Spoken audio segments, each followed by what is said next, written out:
I think I'm with the group. I lost my way, helping to see other people take pictures. And through the arch.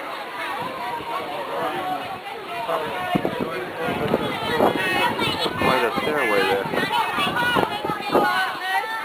There's the Umbrella Man. You guys with the Umbrella Man? Yes. Okay. Careful. Sorry.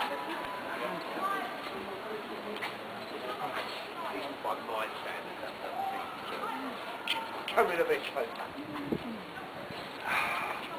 And then, can I ask you please have a good look up at the original White Tower of London. So this is the original tower, and this was built on the orders of a man called William, Duke of Normandy. And William, Duke of Normandy should have been here 945 years ago when he just landed on the south coast of this country, and he waited for the English King Harold to come and meet him in battle. And eventually when King Harold did show up, it wasn't until October the 14th, and that's where the famous Battle of Hastings was fought, and Duke William of Normandy was triumphant at that battle, and he's known to us now as William the Conqueror.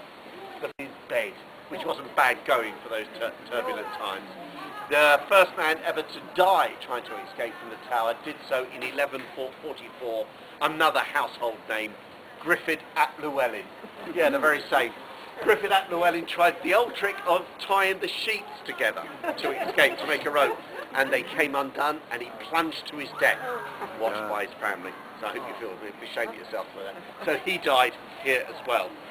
So this was built first. They built a wall around it because the river would have flowed more or less where you see that lady addressing. That's where the river would have flowed to. There was a Roman wall, but they built a wall. Then they started to build a gatehouse, and that sort of turned into a whole wall of towers all the way around.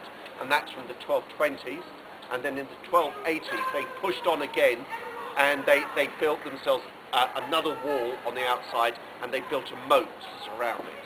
So that gave it the concentric castle. A moat, a wall, a ring of towers, and the keep in the centre. Most people, if they know anything about the Tower of London, they will tell you it was a terrible prison. People were kept in terrible conditions here.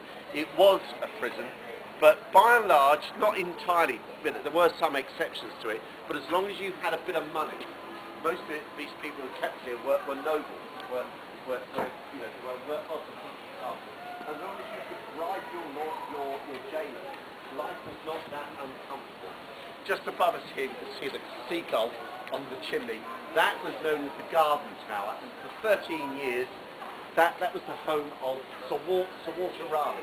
Oh, really? Yes. Raleigh was living there, and he was here for 13 years. He used to come out onto the battlements, and the ships in the upper pool of London would salute him. They used to look for him, smoking his pipe out here. He was also tutor to King James I's eldest son, who would come here for lessons from him. He wrote a history of the world whilst he was here. His son was born here, for heaven's sake. So as long as you had money, you could bribe it, life was not necessarily that unpleasant. And it certainly is not unpleasant for some of the most famous residents of the tower. You can see in the cages, the ravens. And the ravens, we're told, they've been kept here since the 17th century, when here in the White Tower, the astronomer royal was based. He had a huge telescope, brand new it was. It was the state of the art, and I'm sorry to be crude, but he claimed that the ravens, the largest member of the crow family, were coming over from the other side of the river and crapping all over that lovely new telescope. He asked permission to kill them. He was granted that permission initially, but then the king was told that if the ravens ever left the Tower of London, that the building would crumble, the monarchy would vanish, and the British Empire would be no more. And the king said, keep the ravens. And the ravens were kept here as part of the Royal Menagerie, as it later became London Zoo, and they remained here when the London Zoo was formed in the 1820s. We have 8 of them, 6 of them on duty, and 2 spares. And just to keep the empire and to make sure the building doesn't fall down, they clip their wings so they can't escape. but they're well looked after. They're fed each day by the Raven Master. It's raw meat.